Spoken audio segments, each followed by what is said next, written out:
ಒಬ್ಬಳು ಯುವತಿ ನಮ್ಮ ಎದುರಿಗೆ ಇಂಟರ್ವ್ಯೂಗೆ ಬಂದಿದ್ಲು. ನಿನ್ನ ಹವ್ಯಾಸ ಏನಮ್ಮ ಅಂದೆ. ಆಕೆ ಹೇಳಿದ್ಲು, ಈ ಟರ್ಟಲ್ ಅಂತ ಕರೀತಾರೆ, ಟರ್ಟಲ್, ಆಮೆ ಸಾಕೋದು. ವಾವ್. ಅದು ತುಂಬ ಜನಕ್ಕೆ ಅದು ನನಗೆ ಒಂದು ಆಶ್ಚರ್ಯ ಆಗುತ್ತೆ. ಯಾತಕ್ಕೆ ಸಾಕ್ತೀಯ ನೀನು ಅಂತ ಕೇಳಿದಾಗ ಆಕೆ ಆಮೆಗಳ ಬಗ್ಗೆ ಇಷ್ಟೊಂದು ತಿಳ್ಕೊಂಡಿದ್ದು ನಾವು ಮಾಹಿತಿ ಕೊಟ್ಲು ಅಂದರೆ ಸೀದಾ ಅವಳಿಗೆ ಟಿಕ್ ಮಾಡಿಕೊಟ್ವಿ.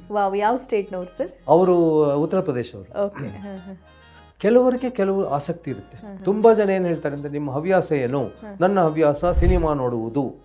ಆಯ್ತು, ಸಿನಿಮಾ ನೋಡೋದು ಹವ್ಯಾಸನೇ. ಯಾವ ಥರದ ಸಿನಿಮಾ? ಯಾವ ಥರ ಸಿನಿಮಾ? ನಾನು ಉದಾಹರಣೆ ಕೇಳಿದೆ, ಸಿನಿಮಾ ಯಾವುದು, ಮೊನ್ನೆ ಯಾವ ಸಿನಿಮಾ ನೋಡಿದೆ ನೀನು?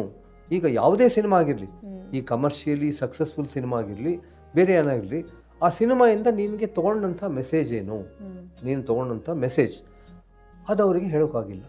ಬಹಳ ಜನಕ್ಕೆ ಪುಸ್ತಕ ಓದೋ ಹವ್ಯಾಸ ಇದೆ, ಕಾದಂಬರಿಗಳು ಓದ್ತಾರೆ. ಬರೀ ಬಾಯಿ ಮಾತಿಗೆ ಕಾದಂಬರಿ ಓದ್ತೀನಿ ಅಂತ ಹೇಳ್ತಾರೆ, ಆದರೆ ಆ ಕಾದಂಬರಿ, ನೀನು ಇತ್ತೀಚೆಗೆ ಓದಿದ ಕಾದಂಬರಿ ಬಗ್ಗೆ ನಮಗೆ ಹೇಳು ಅಂತ ಹೇಳಿದಾಗ ಅದನ್ನು ಅವರು ಹೇಳಲಿಲ್ಲ. ಹಾಗಾಗಿ ಹವ್ಯಾಸದ ಬಗ್ಗೆ ನೀವು ತುಂಬ ಜಾಸ್ತಿ ಏನಾದ್ರು ಒಂದು ಹವ್ಯಾಸ ಇಟ್ಕೊಳ್ಳಿ, ಆ ಹವ್ಯಾಸದ ಬಗ್ಗೆ ಹೆಚ್ಚು ತಿಳ್ಕೊಳ್ಳಿ.